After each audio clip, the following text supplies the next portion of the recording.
So you remember last week you talked about how you just been kind of just scrummaging through the garden, just pick what you can find and just throw a dish together. Foraging Through the garden. So I did a little bit of that yesterday. I want to show you what we got. First off, I want to show you my mini cabbages I grew. Oh, you grew some mini cabbages? Mini cabbages. Yeah, this cool. was completely intentional. Yeah, that's cool. Mini cabbages there. Aren't those cute? Those are cute. That's what happens when you do a no-till experiment. You end up with some mini cabbages. Well, they talk about no-till. We can get on that subject in a minute. Yeah. You got something to say about that? No, I just said you raised a few eyebrows, got a little people stirred up on your no-till video, did you? Did you watch that? Well, I may have. My Kool-Aid? Yeah. Anyway, so yeah, if you grow cabbages like this, what happened is you didn't give them enough nitrogen. And mine burned out and run out of nitrogen, and that's what happened there. And not a variety-specific thing, because it appears to be happening with all of them. But that's what happens. If you grow little cabbages, you know you didn't feed them well enough. You got to feed them next time. And my no-till plot isn't, supposedly at some point in time, the biology is supposed to just kick in and you don't have to give them any fertilizer. Well, what I don't understand what the difference in fertilizing is with no-till versus non-no-till. Well, with all the no-till people say that the biology gets so developed in there that you don't have to have any fertilizer. Well, but that doesn't classify. That's not an excuse why these cabbages are small. You could have still fertilized them even though there was no-till. No, I did. My goal was not to fertilize them, to see how much they're getting just from the cover crop and the compost and the lack of tilling. So I intentionally didn't fertilize them. Now I could have fertilized them and pushed them, but I intentionally didn't, to show what happens in the first year of a no-till experimental plot. Okay, so let me ask you this question. When was the last time you went out into the woods where there's no fertility and nothing has been, no fertilizer been at anything, and you seen a big old healthy cabbage growing out there? I ain't never seen it. Or squash or mater. Why? Why is that? Well, because woods are shaded. Vegetables like not only the sun. woods are shaded, but this is not a native plant. You cannot natively grow this by just throwing a plant out there and a seed out there and expect it to make a big old cabbage plant without adding anything to it. I agree. It needs certain nutrients to get big. Now, if you're happy with this, then go for it. But if you want to grow big cabbages, you got to feed them. Yeah. That's what I say. Anyway, so we got those little babies there, and I got a bunch of cilantro. Smell that right there. This stuff, I can eat it raw. It's so good. So I read an interesting article the other day about cilantro, and you probably didn't know this, but there's two types of people in this world. Really? The ones that like cilantro and the ones that do not. Really? So supposedly what it is, I don't know if it's a gene or some people, it tastes like soap to them, and it's just a terrible, terrible taste to them. That might be kind of like that burpless cucumber thing. See, I never really understood this, why people need burpless cucumbers, but evidently there's something within the cucumbers called cucurbitacin, and it makes some people burp. Yeah. And I had never had that problem, but we have several burpless varieties we carry. Evidently some people have issues with that. Yeah, there's probably 50% of people out there that cannot stand the taste of cilantro, and 50% of us just love it. Well, bless their heart. Yeah. I also got some little carrots. They ain't very big yet, but they're big enough to forage, scavenge a few of them. Anyway, so I was out there and I was thinking what all I had in the garden that was harvestable. I said, you know what, I'm going to make me some cilantro, lime, and slaw. Ooh, I bet it's good. Now, I didn't have any lime juice, so I used some fresh lemons from my mom-in-law's tree, and there's your fork right there. And I didn't shred the carrots. I might want to shred. I got some perfecting to do to my recipe. I didn't really use a recipe, but some perfecting to do. But this is my first go at it. And you don't want to eat this if you don't like cilantro. It's heavy on the cilantro. So here we are in the new year. I'm going to go ahead and talk a little bit while we're getting all fixed up. You want to let me tell folks how I made it? Yeah, go ahead, and then I'll fill us in. So everybody's going to be wanting a recipe, and once I get it more kind of fine-tuned, I'll give an official recipe. But it's basically just shredded cabbage, carrots from my garden, a heap of cilantro, and then I came in there with some Duke's mayonnaise, salt and pepper. You would normally use lime juice. I use lemon juice, and a little cumin. Gives it some good flavor there. Now, I think you could use Greek yogurt instead of Duke's mayo if you want to be a little more healthy. But I think it tastes pretty good with the mayo there. And this would be mighty fine on a taco. I got some leftover steak that I grilled last night. I think I'm gonna make some. Just forage in the garden, find what you got plenty of, or what you got available, cut it up, mix it together, add whatever you want to make it spiced to your liking, and there you got a nice, healthy meal. Mm-hmm. And this kind of slaw, it was pretty good when I first made it. It's better if it sits in the refrigerator. Now, is this made from mini cabbage or from, this is mini cabbage? All I got is mini cabbage. Okay. That's all I got. Now, with these mini cabbages, I don't believe I'm going to be able to have enough to make me some more sauerkraut like I was planning on. But as we're going to talk about seed starting here in a little bit, I'm going to plant me another round of cabbages now, early spring, right around time. And I'm going to get back to growing my big cabbages and make me some sauerkraut. So this is the first week of the new year, which is 2021. Last week, we worked half a day on Thursday, maybe a little bit longer, some of us, and everything was caught up. We was doing good. Everything was nice and calm, and we was all getting prepared for the new year. And I don't know what happened. I don't know if it was the stimulus checks that dropped over the weekend. I don't know if it was the political unrest that we have in this country right now. Big election this week. I don't know if it was the reason for our COVID cases have spiked and we're at an all-time high. I don't know what caused it, but I can tell you one thing. People decided over the weekend that they wanted to garden, and they wanted to garden big time. Our website blew up with orders like we've never seen before and come rolling in there. And we was absolutely caught off guard. We didn't have staff, scheduled to come into work. So we had called some of them to come in over the weekend and try to get started on getting some of these orders out.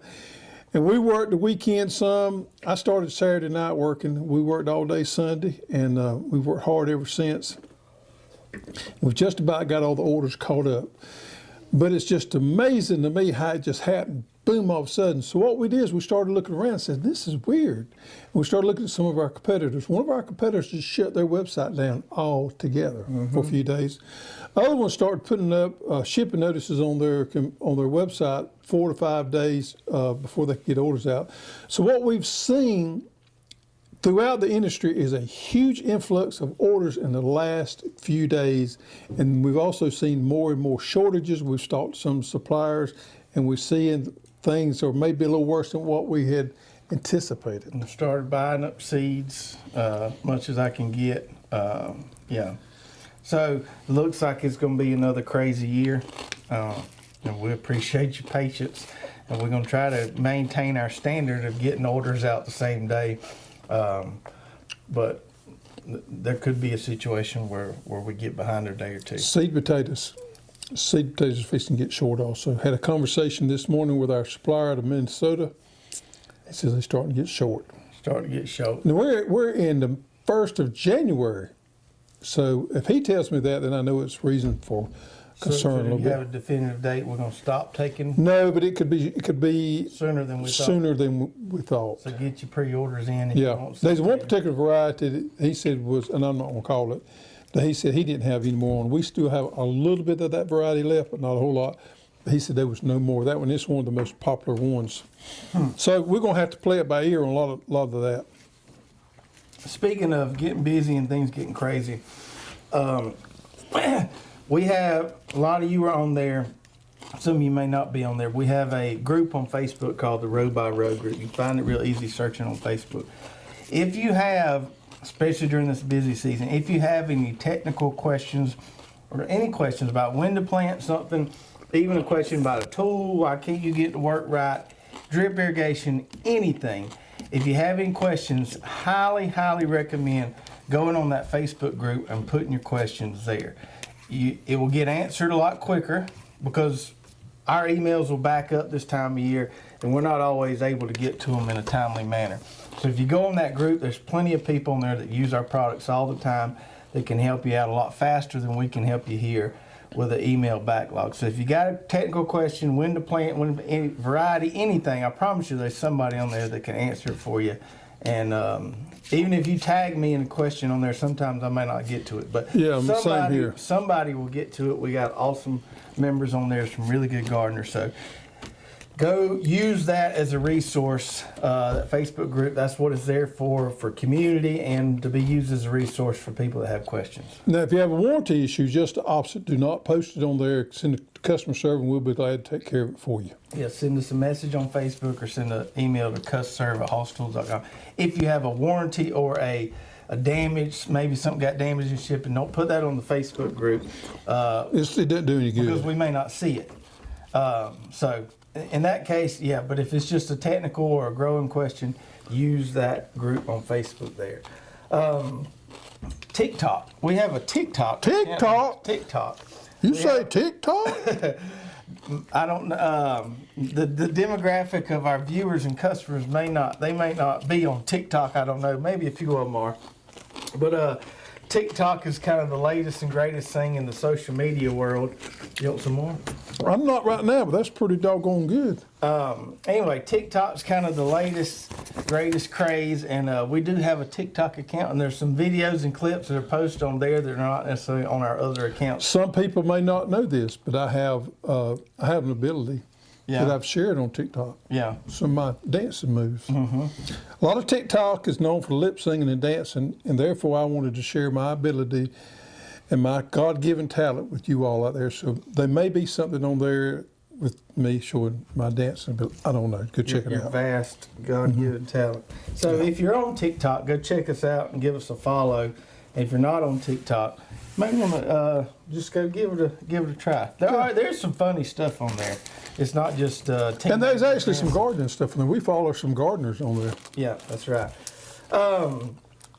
So a lot of people have been asking on the Row by Row group about lighting for their, average person doesn't have a greenhouse. It's great if you have one, but a lot of people are asking, what kind of lighting do I need for my seed trays? What kind of lighting do I need to grow my seed starts? And we got something coming pretty soon, and we'll give you kind of a sneak peek on that. Yeah, what happened is we started noticing a lot of people having trouble with leggy plants, and we knew that there was a need there for education and products to help that to keep that from happening.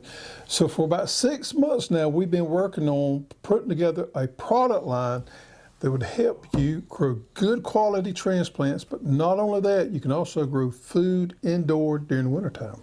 That's right. That's right. And what we have here is ba-boom. Okay, so I'm going to show you one of the products that we got coming. We're actually going to have, I think it's going to be 3 or 4 separate products. This is just one. So this is to the middle here. I think you got enough cord. I think I do too. This is an LED, and there's the key word there, LED grow light system. Boom. And the neat thing about it is the lights are adjustable, so you just unscrew these, you can move it up and down to where you need them to be according to the plant height.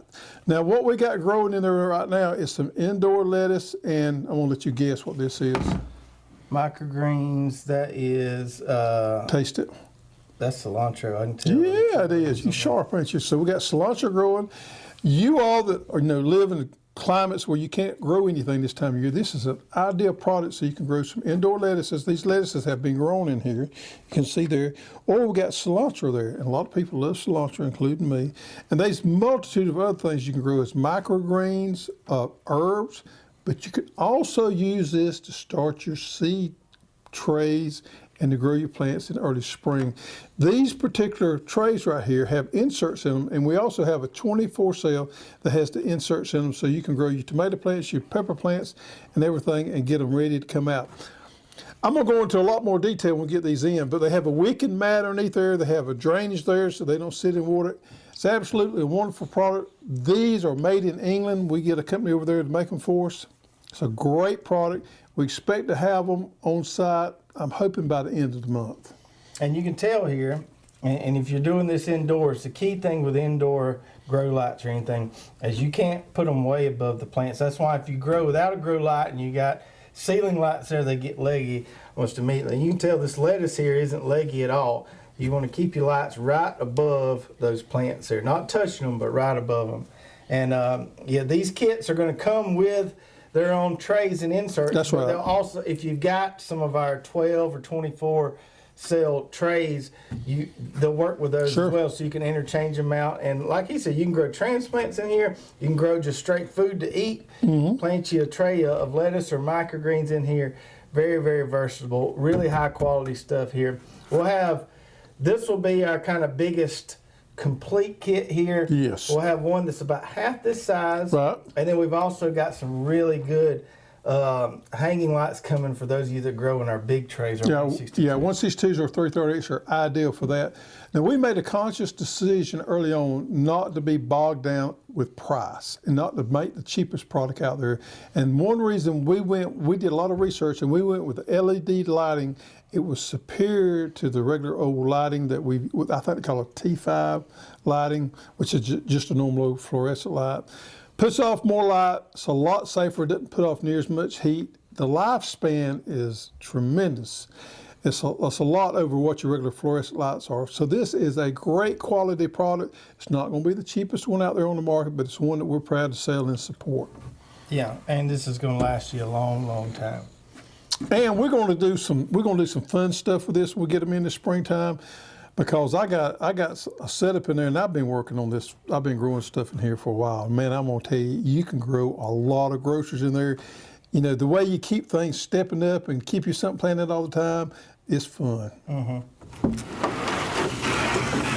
All right, so yeah, that is coming soon. Watch this. Boom. Turn her off. All right, time for some new varieties here. And I don't want to get too deep into this because we'll do a whole show on sweet corn. I'll kind of explain the differences between varieties. But we've got a new type of sweet corn we just added. So as far as sweet corn goes, you've got your standard varieties, which are like your Silver Queen. Okay. You've got your sugary enhanced varieties, which are like your peaches and cream, your ambrosia. And then you've got your super sweets, which are like the obsession, the passion, the devotion we've got. Then you've got your, what they call synergistic types. And synergistic types are the triple sweets and quad sweets. Those contain kernels from standard, sugary enhanced, and super sweet. So you get the best of all worlds. Those have all three. And then there's a new type that just kind of came out in the last few years. And keep in mind, these are all non-GMO. They're formed from just cross-pollination. These are called super sweet augmented, and what that means is these have mainly it's super sweet kernels, but you have SE kernels in there too. So it'd be like mixing ambrosia with a super sweet variety. All on the same ear. Yeah. Cool. And the value of that is the SE varieties like ambrosia and peaches and cream. They tend to have a little more crunch, a little better texture on them than some of the super sweets do. So these have super sweet and SE kernels on them, and we've got 3 varieties of these. One of them is not on the site yet, but we've got 2 of them on the site. One of them is called Yellowstone here, and so this is a yellow one. I haven't grown a yellow corn in a while. It might be the time to do this. I might need to grow this one right here. So we've got Yellowstone, we've got a white one called Eden, and then we've got a bicolor one called Nirvana that's coming. The only thing with these guys here, same as with super sweets, need to wait till your soil warms up to about 65, 70 degrees before you plant these guys. They like a warmer soil for germinating as opposed to something like a Silver Queen. But if you go on our website, on our sweet corn page, there's a little filter button and you can see all the standard, all the SE, all the super sweet, all the synergistic, and all the super sweet augmented varieties. Man, it gets complicated. 5 different categories wow. here. And we'll get into that more when we do our corn show. So we got some new sweet corns there. Also got a new popcorn. This one here is a favorite that folks like to grow with kids and stuff, the old strawberry popcorn. I growed me an acre of that when I was about 20 years old. I was going to get filthy rich. Oh, yeah? I didn't get filthy rich. Didn't happen? I made a decent crop, but I couldn't get rid of it. I couldn't sell it. I ended up putting it in the cabinets everywhere, going to hold on to it. The weevils got into it. Yeah. My popcorn. A lot of people like to grow this for decoration, but you can also pop it. Yeah, that's why we popped some of it. Now, I don't even know if you was born. I guess you, I guess you was, but you was a little bitty thing. Mm-hmm. Yeah. We had it all in the house, all in the kitchen. We had it stuck everywhere. I had strawberry popcorn. Anyway, It makes a short, little bitty stalk. Yeah, and it just looks like a big. The ears ain't super big. No, just right. 3 or 4 inches. I planted on some new land next to a pond. I didn't even have irrigation, but I made a decent crop. Yeah.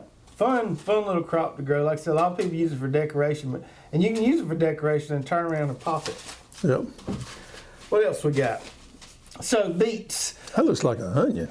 It's a white beet. So beets is one of those things you kind of either like them or you don't. And a lot of people that don't like beets don't like that kind of earthy flavor that they have. But if you want the sugary sweetness of beets without the earthy flavor, this is the way to go here. This avalanche beet. Pretty sure this is I can't remember if it's an AAS winner or not. We've added a couple AAS winners lately. But anyway, this is supposed to be a really, really good one. 97% germ on this. So white beet, you get all the sweetness, not as much as the earthy flavor. That earthy flavor comes from them red pigments. You know, that's more of an acquired taste, I think. Yeah. You just kind of enjoy it.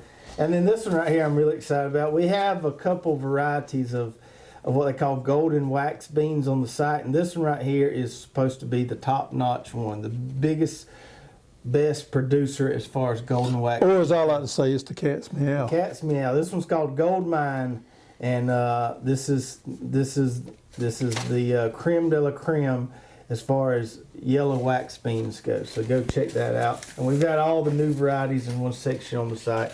That's just new for 2021. Okay, so we alluded to this a little bit last week, but it's already time to start thinking about starting seeds. Yeah. And we've got a lot of people asking when they need to start this, when they need to start that. And so I figured today I would just kind of give you a general idea of what my plans or my schedule is going to be for the next few weeks up to a month as far as getting stuff started. Now this is going to vary a little bit, and I'll talk about what factors may go into play there, but I just want to give you kind of my schedule, and then you can take where you are, what you grow, and kind of modify it based on that. So we are in zone 8B down here in South Georgia. And so the tentative dates that I'm going to give, and I'll give you kind of an idea how to back this up or speed it forward. So if you are a letter above, so if you're in zone 8A, then you're probably going to want to do things 2 weeks later than I do it. If you're in zone 7, you probably want to do it about a month later than I do it. Now that's just a general rule. It could be 1 week instead of 2 weeks, or 3 weeks instead of a month. But that kind of gives you a general rule of when to kind of back up based on what zone you're in. So we're in 8B. If you're 8A, if you're a letter behind, back up a week or two. If you're a whole number behind, back up 3 to 4 weeks. Other things to consider here as far as your timeline is how big of a transplant do you want to put in the ground? Because it takes longer. You know, some people still grow just a few tomato plants in Dixie cups in the windowsill. Mm-hmm. If you're going to plant a Dixie cup sized tomato plant, that's going to take a little while to be ready to go in the ground than a little plug is. It is, but now once you get that tomato plant about yay big, from there to there, it's not very long if you shoot the juice to it. Right. So let's pull out our options. I didn't bring a 338 because we really want to grow tomatoes in those. So we got our 162s here, big heavy duty trays, and these are our smaller kit options. By the way, these are going to fit in this grow light situation. Yeah, those are going to fit in what we showed you earlier. So we got the 12 cell and you got the 24 cell there. It's going to take a plant a little longer in here than it is here, just because there's more soil in here. So you kind of got to factor that into your timeline. The other thing, like you mentioned, is you need to factor in how hard you can push them. Now, in your greenhouse, we've got things set up with that brass siphon mixer. We can push them pretty hard. Maybe you're not necessarily set up to do that or not comfortable with doing that. Then it may take you a few more weeks to get them from seed to ready to go in the ground. And you can, if you know what you're doing, you can push these things as hard as you want to. If you realize, okay, spring's gonna come early, let's push these puppies. Or if you say, whoa, looks like cold's gonna stick around a little longer, we back off a little bit. A lot of times you can judge that by when Easter is. We have an early Easter or we have a late Easter. Easter, when it comes around, is an indication sometimes if we're having an early frost or a late frost. I don't know about that. It sounds like them moon plants. Yes, sir. You can play by that Easter now. Oh. Watch your Easter. If you have an early Easter, you better watch. If you have a late Easter, it's going to be better. Anyway, so those are some factors to consider how big of transplant you want to plant. for the most part, we'll plant tomatoes right out of these cells here. Now, I am going to do something a little different this year with I'm going to try a few of these new heirloom varieties we added, and I think I'm going to step those up to a bigger pot, and I'll tell you why. Because I know as soon as the heat comes, whatever, it's going to zap them. So I'm going to try to get a bigger plant in the ground, maybe get a little bit of head start so I can get a few more tomatoes off of them. But as far as the disease-resistant hybrid ones, Bella Rosa, Snapper, Summer Pick, like that, we'll go straight from these. You cannot grow a better tomato transplant than these 162s. Is the cat's meow for those. Now, peppers are one things I will step up into. And peppers 4-inch pots. peppers are challenging sometimes, especially in the germination stage. Yeah. Now, the commercial guys around here, they'll plant peppers straight out of these trays, same exact trays right here. However, they're playing a volume game. If you ride by their fields after they plant them, they'll lose a few plants here and there, but they're playing a volume game. The reason I don't like to plant peppers right out of here is just because they're kind of fragile. Your dog steps on one of them. Kids get out there in the garden. And if you ain't got the 3 or 4 pepper plants, you really can't afford to lose them. What if you get out there and you're putting out your transplants there and an urge hits you like old Jason? And it does me sometimes where you just take off while dancing and you done stepped on 1 or 2 of them. You dance all over your peppers. Strike out. So you can plant them straight from here. I like to step them up a little bit. Eggplants I've planted straight from here. Pretty much the only thing we step up is peppers out of here. Watermelon straight out of here. Watermelons, pumpkins. Now out of here, you could probably go with pepper straight out of here. Oh, absolutely. You'd probably be fine with that. We step up sometime to those little, I don't know if they're 3-inch or 4-inch pots. 4-inch. 4-inch pots, the little throwaway ones, just for our peppers. So let's talk about a schedule. Like I said, this is just my schedule. This is not concrete rule for everybody. This is just let you know what I got planned. Y'all kind of do your own schedule around. I may critique it a little bit. How about that? Hey, go for it. So let's start off with right now. Let's call it mid to late January. We ain't quite mid-January, but we getting there. So mid to late January, the first thing I'm going to start is I'm going to start me a second round of cool season crops. That's the first thing I'm going to get started. That's going to include cabbage. I got to grow some big cabbages. I'm ashamed of them ones I Micro grew in that cabbage. no-till plot. I'm going to do me some more cauliflower, broccoli, probably one more little plant of lettuce. And I got to get me some rutabagas. I didn't have as good luck with direct seeding rutabagas because it got real cold. I'm going to go back to transplant my rutabagas. So cabbage, broccoli, cauliflower, lettuce, rutabagas. You could do kohlrabi, lots of other cool crops. Those are the main ones we transplant. So that's going to be first on the list. And that's going to be done. What about calendula? Calendula? Calendula. I almost got it right. I want to talk about flowers at the end, but yeah, you could go ahead and get that going right now. Wouldn't be a bad idea. Another one would be like snapdragon, some of the flowers that like the cooler spring weather that don't really care for the intense heat. Yep. So after I get that second round of cool season crops going, that's when I'm really going to start on my nightshades, which is going to happen, like I said, mid to late January, within the next week or so. Talking tomatoes, I'm talking peppers, I'm talking eggplant, and I'm going to grow some tomatillos this year. So let me ask you a question. If you're going to plant these to middle of January, when do you want to plant them into your garden? I'm aiming, seems like my historical data in my head is going to be early to mid-March is when we're usually clear of frost. So that's when I'm going for. So that's going to give me about 6 or 7 weeks. Mm-hmm. I'm going to do those heirloom tomatoes first, and then towards the end of January, I'm going to do my hybrids, because the hybrids are getting planted straight from here. I'm going to step up the heirlooms, so I'm going to need a little bit more time on those. So the earliest you want to transplant your tomatoes and your peppers and things like that would be around the 15th of March. Yeah, when we're sure we're not getting When any we're more sure frost. we're not going to get any more frost. So if you plant your transplants at the 15th of January, that gives you 8 weeks for the middle of March. For those heirlooms, considering I'm stepping them up. Okay. Now that's about as quick as you can do it. Now we need to tell people that is working off a tight schedule right there. Yeah. That's everything's perfect. You know how to fertilize them. You can push them along. You have an early spring, weather's good, and that's fine. The earliest you need to plant tomatoes, peppers, and eggplants, and tomatillos is going to be the middle of January. I always like to wait a little later than that, But that's the earliest you want to plant them.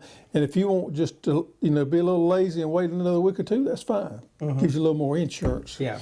Now, in here, these are only going to take, we've had them come off as quick as 5.5, 6 weeks. 6 weeks is about as fast as you can grow a plant off in there. In here. And you better know what you're doing. So with those hybrids, we can do those at the end of January. They give us 6 weeks to the middle of March. Yep. That would be about just right. My very first crop, that's what I do, is I grow them up. Now, I plant several crops coming along after that, because a lot of people don't get around to planting their tomatoes till April. And you were trusted in being the Norman Park tomato. Yeah, I grow a lot for a lot of friends, and so I have different plants coming along there.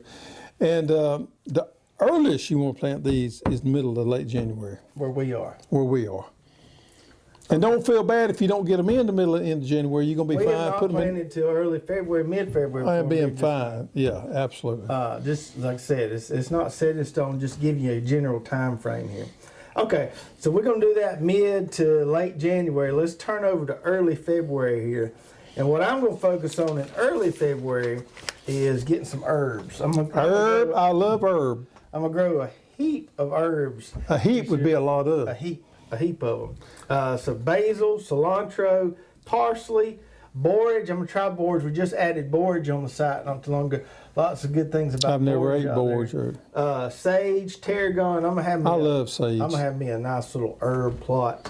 And those just, a lot of those seeds are tiny. They slow to germinate. Herbs can be. And let's be honest, you don't need a whole 40-foot row of basil. You don't need much basil. No. You could grow a good amount of herbs in just one of those right there. Yeah. So that's what I'm going to do early February. That's kind of on my list to get those started. They'll do good from transplants. I'll grow them in. I'll just grow 7 different varieties of herbs all in one tray here. Oh, while I'm speaking about that, something comes to mind. A lot of people ask this, do you just want to grow one crop in one of these trays, or can you split it up and grow everything you're going to grow in here? How does it work when you plant a variety of crops in this tray right here? And I would say for the most part, you can mix it up pretty good bit. That lettuce, the only thing is lettuce. You got to be careful with lettuce. It spreads out and it could shade something out. It gets going pretty fast. But as far as doing your peppers, your eggplant, your tomatoes, all in one tray, you can certainly do all that. Yeah, you got to be careful growing faster maturing things with slower maturing things, because sometimes it may shade it out. Besides that, have at it. I like growing different varieties in a tray together. It works fine. Or you also got to figure slower germinating things versus faster. You put something in here that's really fast germinating, and then put peppers in here. You're going to need to fertilize one half of it before you do the other half. Yep. And you don't want to burn them seedlings. You have to be a little careful there. Oh, yeah. All right, let's move along to mid-February. So mid-February is when I'm going to be thinking about flowers. Okay, I'm going to get some flowers going. I'm going to really ramp up the flowers this year. I'm going to get back to growing some ageratum, some cosmos, some celosia, which I haven't grown in a long time, some roselle, got to grow some of that roselle, nasturtium, zinnias, and then marigolds and calendulas. Now, you could have started the calendulas earlier. I just kind of grouped my flowers. And you may be better off that celosia and roselle to wait a week or two after that from mid-February. I'm just giving you a word of caution there. Both of those like the heat. Yeah. They do not like cool soils. We're going to have them on a heat mat. You're going to have them on a heat mat, but you don't want to get them out there before their optimal growing temperature and conditions. That's right. They won't like it. If you're going to be lazy and laze around on something other, roselle and celosia, 2 of those love the heat. It's okay. Mm-hmm. So we're going to do a tray or 2 of flowers mid-February, and then late February. Hopefully, I'm aiming by late February to have everything started, at least for our first round of planting. Now, these are things that grow off pretty fast. I need to add one right there. These are things that grow off pretty fast in the trays. These are also things you don't want to put in the ground too early because you will have some transplant loss, mortality there, so to say. So late February, I'm going for sunflowers. You don't have to transplant sunflowers, but that first round I like to transplant. Okra. You don't have to transplant okra, but a lot of you have trouble. A lot of y'all jump the gun on your okra and try to direct seed okra. Happens every year. y'all try to say that the okra's got bad germination rate or something, it's because you planted direct seeded okra in some cold soil. It will not come up. It don't matter if you got whatever trick you got, soak it buttermilk, water, all that. You got to wait till your soil's warm for that okra. Now, if you want to get a head start, you need to transplant them, but you don't want to put them transplants in the ground when it's still a little cold outside, because I've had that happen, and you'll lose about a quarter of them. And you better have you some heat mat underneath this right here when you germinate that okra seed. But that's the way to get the jump on everybody on the okra game, have okra before everybody else, is to transplant it. Late February is when I like to get those going. Pumpkins and winter squash, those things grow off pretty. That's probably one of the faster growing transplants, especially in these cells right here. Once those things come up, they get off pretty quick. It's a prime example of what we was just talking about a while ago. Now, I would not want to plant half of it in winter squash And half in peppers. and half in peppers. Right. I mean, that wouldn't work very well. Because there you would be fertilizing them winter squash or pumpkins, and your peppers ain't even hardly come up yet. Right. So pumpkins, winter squash, those are two you don't have to transplant, but in the spring, we found we have better luck with that. The last one would be watermelons. Watermelons. You don't want to get those started too early. No, but you know what? You can plant your watermelons around here if you want to get your early crop in, you can plant your watermelons. You can transplant them around here around the 15th of March. Anywhere from the 15th of March to the end of March, 1st of April is probably the ideal time to get them out. But those grow off pretty fast in the tree. They do. They actually grow off a little. You can grow those off in 4 weeks. Yeah. So, if you start those too early, what you're going to end up having is either some root-bound plants, Leggy plants. or some that you're going to have to step up. So you got to be careful. Don't start the fast-growing stuff, watermelons. When I say leggy, I mean they done grown up and fell over. That's what I'm talking about. Yeah. I'm going to do some, I think we're going to, I'm going to let you pick a seedless variety, and I'm going to pick a seedless variety. We'll try these seedless watermelons. Oh, I know which one I'm going to do. Which one? It'll be a yellow one. Oh, okay. Yeah. I got you. All right. So that's our schedule there. And if you have any more questions about that, you can put them in the comments or go to our Row by Row group on Facebook and ask them there. Folks will be glad. Time to get some questions. Time to get to some questions. Yep. First one is from Thomas Sims, and he's saying, always enjoy the show. Looking forward to it every week. What would you say are the top 3 to 5 short day onion varieties that have the longest shelf life? Okay, so this isn't, I haven't scientifically tested this, but from my experiences over the years, the ones that store the best are the more round sweet onions and then your white onions. Your flat granite type, although they're delicious and good to eat, they don't seem to store as well, and your red onions don't seem to store as well. Your rounder sweet onions, I get longer storage out of those. I don't know why that is. That's just kind of what it is. So, considering that, I've got 3 for you right here. 2 of these I have growing in my garden. One I didn't, we got the seeds in after I planted, but I wish I would have been able to try it. So, we got the Duster, which is a round sweet onion. We got the Cougar, round sweet onion. Both of those I've got looking good in my garden. And then this one here is a white onion called Cirrus. It's a short day one as well. Any of those 3 are going to give you the best storage as far as a short day onion goes. Okay. Number 2 is from Tia Ponce, and she says, what's the difference between sweet corn, popcorn, and dent corn, aka field corn? Do you have to grow a popcorn variety to get popcorn, or can you just pop any corn? Sweet corn was designed to be eaten fresh. You cannot pop sweet corn.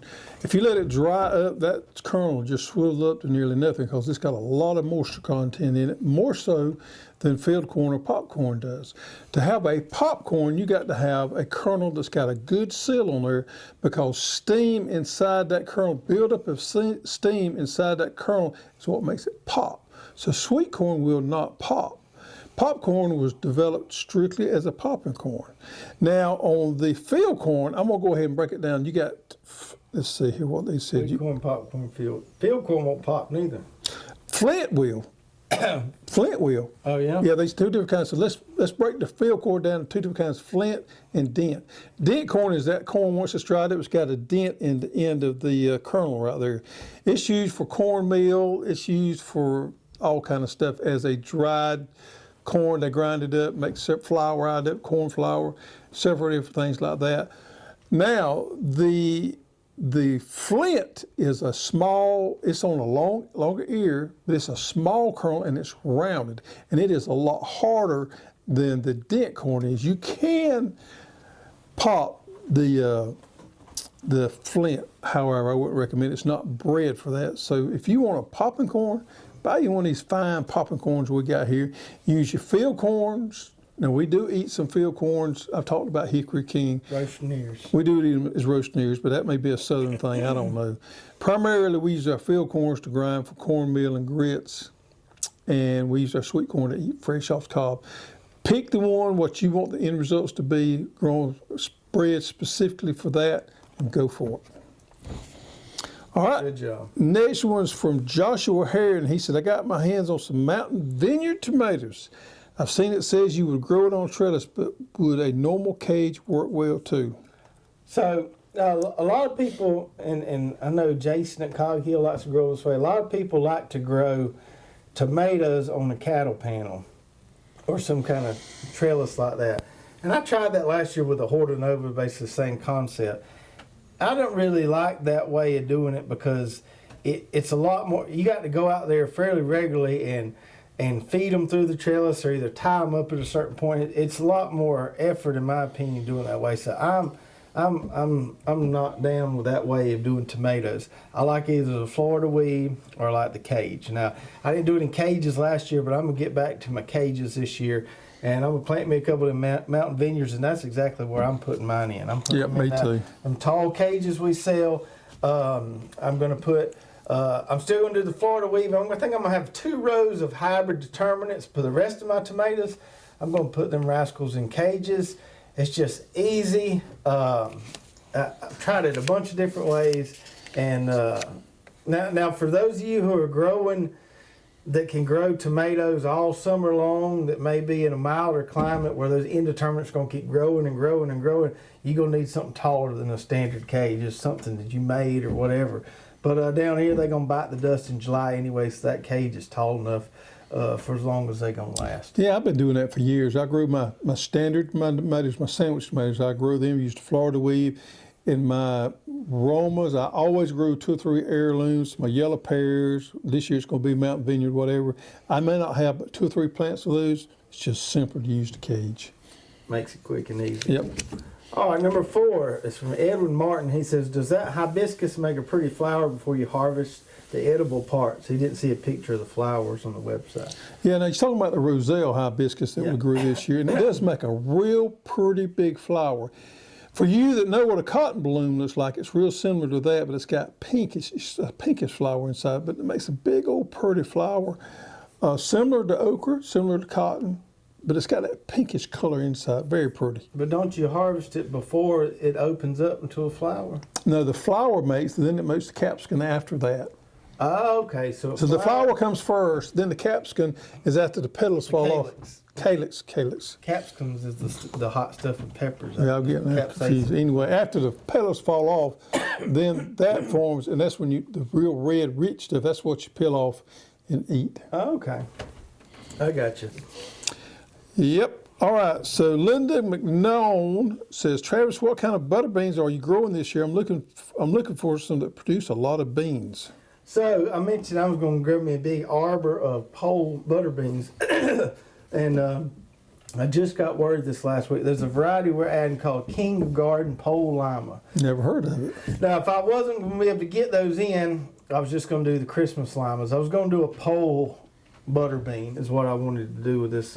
Christmas lima is one we've been growing in our family for years. That's a good one. That's a really good one. But I'm gonna go with this King of Garden. I kind of want a green one to put up.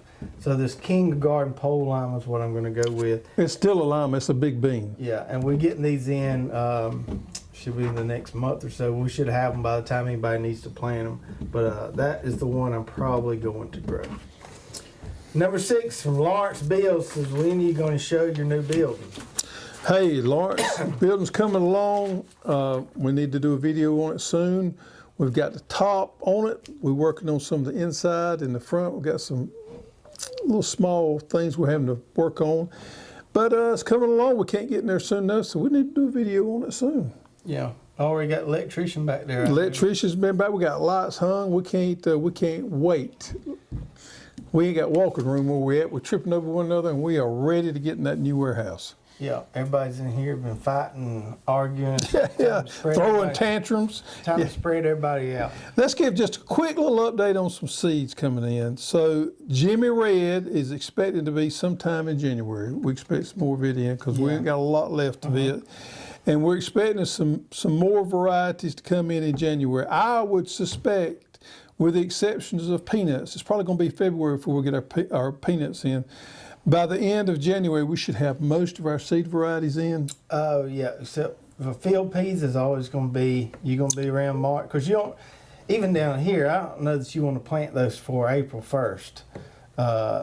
You know, they like a little warmer soil too to germinate. Field peas and peanuts is going to be the last two things we get. Yeah, we'll have them, and we'll have plenty of them. Just be patient with us. Yep. And some of these corns is going to be another couple of 3 weeks. We got the blue corn that's going to be coming in. I forgot what else. I know the Jimmy Red because we're waiting big time on Jimmy Red. Got a lot of people wanting it. And we can get field corn. We're getting it just as quick as you can get it. So if you buy field corn online or somewhere, it's probably last year's seed. Not field corn, field peas. Yeah. If you buy field peas somewhere, if you find some, they're liable to be. If you find some. So we'll have a fresh crop in. I think I got a whole pallet of zippers coming in. I know we'll sell out of them, but I got as much as I could get my hands on. Yeah, good deal. All right. So I hope everybody enjoyed the show tonight. As always, if you have any questions, comments, definitely put those below. If you did enjoy the show, boom, give us a big thumbs up. Hit that subscribe button, ring that bell, and make sure to check out these other 2 videos right here. I think you really enjoy those as well. We'll see y'all next week. Take care.